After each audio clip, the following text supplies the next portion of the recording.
নমস্কার। আগামীকাল উঠতে চলেছে প্রাথমিকের ৩২,০০০ চাকরি বাতিল মামলা। খুবই গুরুত্বপূর্ণ এই মামলা। নতুন ডিভিশন বেঞ্চে কিন্তু এই মামলাটি উঠছে আগামীকাল। দেখতে পাচ্ছেন high court at Calcutta. Division bench honourable justice Tapabrata Chakraborty, honourable justice Ritobroto Kumar মিত্র।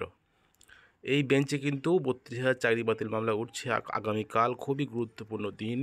কি হবে এই ৩২,০০০ শিক্ষকের চাকরি?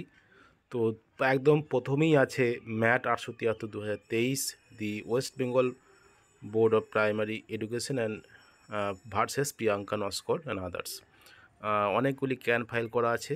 2014 টেট থেকে 2016 রিক্রুটমেন্টে ৪২,৯৪৯ ভ্যাকেন্সির মধ্যে ৩২,০০০ যে আনট্রেন্ড নিয়োগ হয়েছিল, সেই ৩২,০০০ চাকরি বাতিল মামলা কিন্তু উঠছে আগামীকাল। খুবই গুরুত্বপূর্ণ এই মামলা, কেননা হাইকোর্টের সিঙ্গেল বেঞ্চে কিন্তু তাদের চাকরি বাতিল করে দেওয়া হয়েছিল এবং সেখানে নতুন করে ইন্টারভিউ প্রক্রিয়া বা নতুন করে প্রসেস তৈরি করার কথাও কিন্তু বলা হয়েছিল।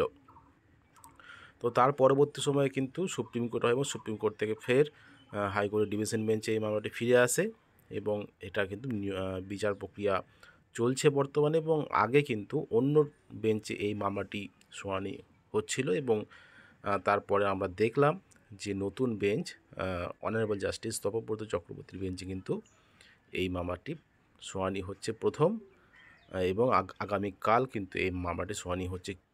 সবারই চোখ থাকবে এই দিকে যে ৩২,০০০ চাকরি বাতিল মামলার যে শুনানি আগামীকাল আছে, সেটা খুবই গুরুত্বপূর্ণ।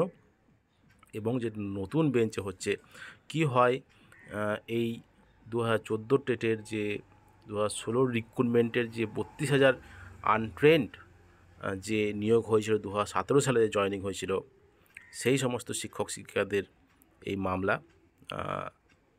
তাদের কি হবে না হবে এই কিন্তু আগামীকাল শুনানিতে কিন্তু অনেকটাই জানা যাবে।